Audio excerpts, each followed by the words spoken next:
On the 17th of February, 2026, inside St. George's Hall at Windsor Castle, beneath the vaulted stone ceiling that has witnessed centuries of coronation banquets, state receptions, and wartime addresses, Prince William stood at a gilded lectern and delivered what many would later call the most consequential royal declaration of the modern era. The chandeliers cast a measured glow across the polished floor, and the assembled courtiers, legal advisors, and senior royals sat in absolute stillness. This was not ceremony for ceremony's sake. It was institutional reckoning. "Today," William began, his voice steady but edged with unmistakable resolve, "the House of Windsor declares a new chapter. A chapter where clarity, duty, and discipline guide our future. We are not a dynasty of sentiment, but one of stewardship." The phrasing was deliberate. Every word had been weighed, refined, and approved. It signaled a departure from emotional appeals and a return to structural authority. This was the public unveiling of Royal Order No. 17, the culmination of months of confidential consultations, legal drafting, and private debate. Guided closely by Princess Anne's uncompromising institutional memory, Lord Pembroke's constitutional expertise, and Duchess Sophie's measured diplomacy, the order had been unanimously approved by the Royal Family Tribunal on February 15th. Its purpose was unmistakable: the formal and irreversible rejection of Prince Harry's return to any official royal role. The order did more than close a door. It codified boundaries. It reaffirmed the indefinite suspension of all titles, privileges, heraldic recognitions, and ceremonial rights previously associated with the Duke and Duchess of Sussex. It froze Crown Estate-linked assets connected to the Sussex branch, preventing any future claims of institutional entitlement. In effect, it drew a constitutional line between private citizenship and sovereign function. William referenced precedent without hesitation. If the monarchy could find the strength to remove Andrew for the survival of the crown, we must also find the strength to protect that crown from further erosion, even when that protection requires drawing lines within our own blood. The comparison was intentional. On October 30th, 2025, King Charles III had issued the order stripping Prince Andrew of his remaining royal titles and styles, reclassifying him under the private surname Mountbatten Windsor, and evicting him from Royal Lodge despite long-standing assurances made to Queen Elizabeth II. Andrew's relocation to Marsh Farm, a modest, floodplain-bound cottage lacking the infrastructure of royal life, had signaled a new doctrine: internal discipline over inherited privilege. "When my father made that decision," William continued, "he did so at great personal cost, in defiance of promises, but in loyalty to the institution. That was not exile. It was the birth of internal discipline." Now, that doctrine extended to Prince Harry. In January 2026, Harry had quietly finalized a confidential divorce from Meghan Markle. Though sealed legally, the separation triggered escalating custody disputes, image rights conflicts, and mounting scrutiny over commercial agreements involving their children. On February 10th, Lady Louise Windsor, working alongside royal legal officers, submitted a 117-page confidential dossier to the tribunal. The report detailed inconsistencies in cross-jurisdictional birth registrations, commercial licensing agreements monetizing the children's names and likenesses, and potential violations of international child protection frameworks. Most controversially, it cited a proposed media project titled Sussex Kitchen, in which Archie and Lilibet were allegedly positioned as recurring branded figures. The implications shifted the matter from private family disagreement to constitutional concern. At that point, Lord Pembroke later remarked privately, "It ceased being personal. It became a question of succession integrity, precedent, and moral authority." Royal Order No. 17 also introduced a safeguard unprecedented in modern royal governance. Princess Catherine and Duchess Sophie were formally designated as royal matrons, constitutional guardians empowered to assume custodial oversight of Archie and Lilibet in the event of parental incapacity or legal forfeiture. While the children would not hold princely titles under the revised framework, their education, healthcare, digital rights, and legal protections would fall under Crown supervision. The message was unmistakable: compassion for minors, discipline for adults, and preservation of the institution above all. As William stepped away from the lectern, The silence inside St. George's Hall felt heavier than applause ever could. This was not a speech designed to inspire affection. It was crafted to assert permanence. The House of Windsor, in that moment, chose structure over sentiment and made clear that no name, however beloved or controversial, stood above the crown. William concluded his address with a line that resonated far beyond Windsor's stone walls. "These are still children of Windsor," he said, his tone firm but unmistakably protective. "Their future will not be bartered in the court of public opinion, nor auctioned through entertainment platforms." It was both reassurance and warning, a declaration that whatever conflicts surrounded their parents, Archie and Lilibet would not become collateral in spectacle or strategy. Yet, even as Royal Order No. 17 was being finalized, turbulence was building thousands of miles away. Sources in Montecito began leaking that Prince Harry had privately reached out to Princess Catherine's office through intermediaries. According to those close to the matter, he had floated the possibility of relinquishing full custodial claims in exchange for one condition: that the details of his divorce proceedings remain permanently sealed. The reported question, "If I let go, will they finally be safe?" circulated rapidly through diplomatic and media channels, adding a layer of personal tragedy to an already constitutional crisis. Within hours of William's public declaration on February 17th, Meghan's legal team filed formal objections in a California court. Their motion sought an emergency injunction to prevent any transfer or shared guardianship arrangement without her direct consent, arguing that the royal tribunal held no enforceable jurisdiction over minors residing in the United States. The filing framed the order as institutional overreach and warned of cross-border coercion disguised as guardianship. The stage was set for an unprecedented transatlantic legal confrontation. Despite the mounting controversy, William did not waver publicly. "My duty," he stated in a follow-up briefing, "is not to comfort discomfort, nor to reconcile the irreconcilable, but to protect those too young to understand what has been done in their name." His phrasing underscored the shift from family dispute to structural doctrine. Global media responded with intensity. Headlines from Sydney to New York labeled it a constitutional rupture delivered in velvet. Commentators debated sovereignty, parental rights, and royal reach. Yet within Britain, polling told a different story.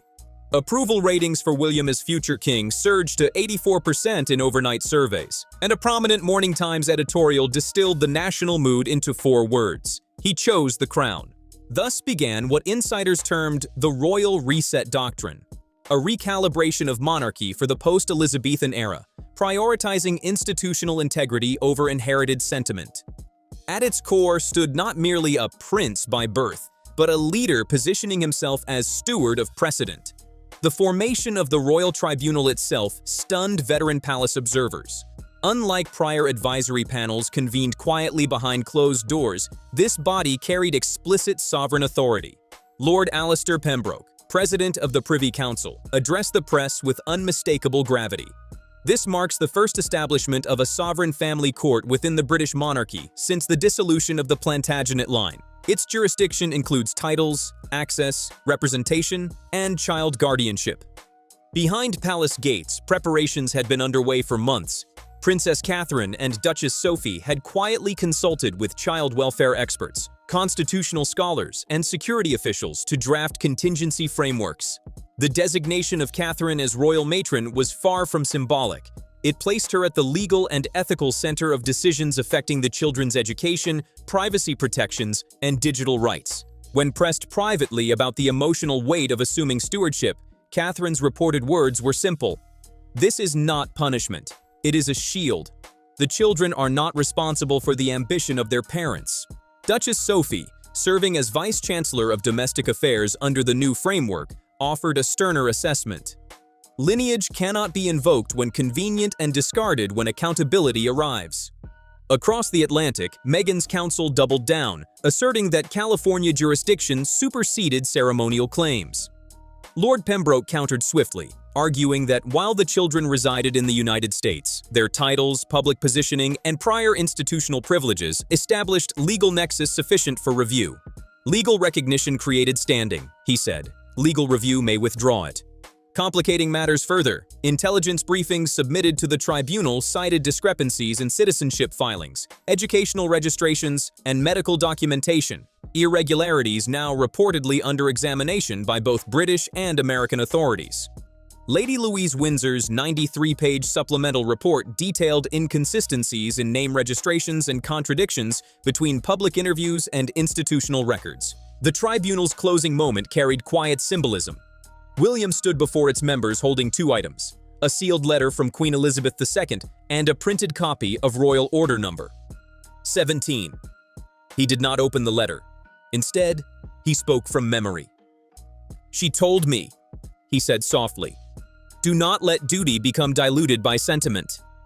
The words hung in the chamber like a final seal, not just on an order, but on a generational transition from affection to authority.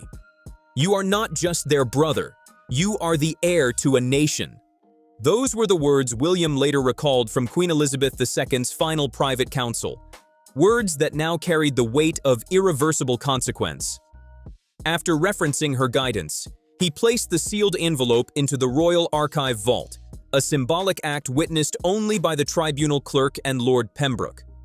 "Let this mark the line," he concluded quietly, "and let the children be protected from what follows." The private audience between King Charles III and Prince William earlier that week had been brief but decisive. The king, visibly frail yet unwavering in tone, had signed the formal instruments first for Andrew's final removal, then for Harry's institutional severance. Though the ink was barely dry on the Duke of York's expulsion from all patronages and ceremonial association, it had already been cited internally as binding precedent. Behind Windsor's gates, William convened a closed royal council attended only by direct bloodline advisors and Lord President Alistair Pembroke. A thick folder lay at the center of the polished oak table, stamped in red: Duke of Sussex, Disciplinary Response, Phase 2. His Majesty set the tone with Andrew. William began evenly. "We proceed in full accordance. No sentiment, no compromise, no exception." Pembroke inclined his head. "It is now legal precedent that even a direct son of the sovereign, if deemed institutionally harmful, may be expelled without recourse." A long silence followed before Princess Anne spoke, invoking the late Queen's private warnings against public fracture. William's jaw tightened. "Grandmother feared division," he replied, "but she feared weakness more. She would not have tolerated open defiance disguised as grievance." Elizabeth II had indeed cautioned against humiliating family in the public eye. But circumstances had evolved. Commercial controversies, allegations of contractual impropriety, and mounting legal questions surrounding the Sussex children's documentation had shifted the calculus. With Andrew's removal legitimized as modern royal discipline, the doctrine was ready to be extended. A classified memorandum was quietly delivered to the Ministry of Justice, outlining grounds for invoking Royal Separation Protocol 14-7, a rarely referenced framework drafted during the abdication crisis of Edward VIII. The public learned of its activation only when the Royal Gazette published a stark one-line notice. The Duke of Sussex will no longer be accorded sovereign privileges, travel protections, or institutional representation within the United Kingdom, effective immediately. Shock rippled outward, but so did approval. Overnight polling recorded 68% public support, and broader monarchy approval ticked upward. Within the palace, however, the silence that followed was heavy. In Montecito, Harry reportedly read the decree on his tablet long after midnight. The children were asleep. Meghan was on a legal conference call in another room. He reread the final clause repeatedly. "No return shall be contemplated until the children's full legal identities are submitted, verified, and recognized by the Crown." It was not merely exclusion, it was conditional confrontation. Back in London, Lady Louise Windsor, newly appointed royal legal liaison at just 22, addressed the Privy Council with restrained composure. "There is no biometric verification on file with the Home Office," she stated. "No formal residence acknowledgement within the United Kingdom. No recognized custodial guardian under the Royal Household Charter." What had once been rumor now stood recorded as institutional finding. Lord Pembroke then announced what many would later describe as the most consequential constitutional pivot of the era. "For the first time in modern monarchy," he declared, "we are establishing a House of Windsor domestic tribunal. an internal sovereign court to adjudicate matters of succession, custodial legitimacy, and privilege abuse. Unexpectedly, Sarah Ferguson submitted a handwritten note to William the following morning. "Only when the line is drawn can the people trust the crown again. Diana would have demanded clarity." William read it once, folded it carefully, and locked it away. Days later, 2 unmarked child car seats were discreetly loaded onto a private RAF Northolt aircraft. The manifest listed only, "Special custody transfer. Pending clearance." Speculation ignited instantly. Had Harry conceded? Had a private accord been struck? Or was this preparation, not resolution? Then came the leak. An anonymous Montecito source claimed Harry had offered to relinquish custodial authority entirely, not as surrender, but as shield. Whether truth or tactic, one fact was undeniable. The House of Windsor had crossed from family dispute into constitutional transformation, and there would be no quiet return from that line. According to the leak, Harry had confided to a longtime friend, "If it protects them, I'll let them go. I just want peace." The remark spread quickly through private circles before reaching the press, adding a layer of quiet desperation to the unfolding constitutional drama. But if Harry was contemplating retreat, Meghan was reportedly preparing for escalation. Lawyers were observed entering and exiting the Montecito estate at irregular hours, and whispers began circulating that her team was exploring jurisdictional strategies beyond California, possibly even petitioning The Hague to seek international arbitration that could complicate or bypass British rulings. The storm had not dissipated. It had shifted terrain. Inside Buckingham Palace, William turned to Princess Anne after reviewing the latest intelligence briefings. "He may have learned nothing," William reportedly said, "but the institution has." King Charles, though visibly exhausted from weeks of strain, remained resolute in private audiences. The crown, in his view, had to evolve, not emotionally, but structurally. For William, the vision was clear: a monarchy in which titles were not shields and bloodlines did not excuse breach. At precisely 9 a.m., the palace courtyard fell into ceremonial stillness. William's press secretary stepped forward, flanked by the Lord Chamberlain and the Archbishop of Canterbury. The royal seal glinted against the winter light.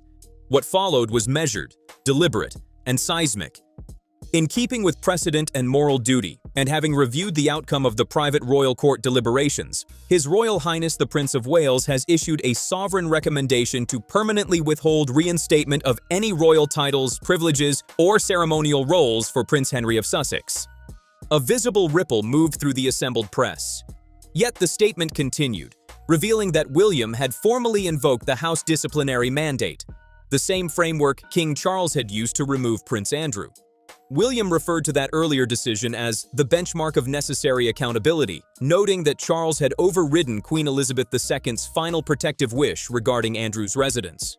If the king could set aside personal promise to preserve institutional dignity, William had stated privately, then consistency demands the same principle apply to my brother. The palace formally reclassified Harry as a non-participating former royal, a designation carrying no standing within succession structures, state funding, or ceremonial recognition. His petition for re-entry was ordered archived with prejudice, effectively closed without future reconsideration under current conditions. But the announcement did not stop there. Lady Louise Windsor delivered a detailed statement on behalf of the Royal Legal Commission, clarifying that Archie and Lilibet would not be subject to automatic succession protections based solely on inherited titles. Custody, welfare, and status, she read carefully, will be determined by integrity, transparency, and lawful documentation, not by birth styling. Meanwhile, reports from Montecito suggested Harry had withdrawn from public life almost entirely, grappling privately with the consequences of institutional finality. An unsigned handwritten letter discovered among internal correspondence, reportedly written by Harry and addressed simply "to my children," spoke not of titles or courts, but of love enduring beyond status. Within Britain, structural changes continued.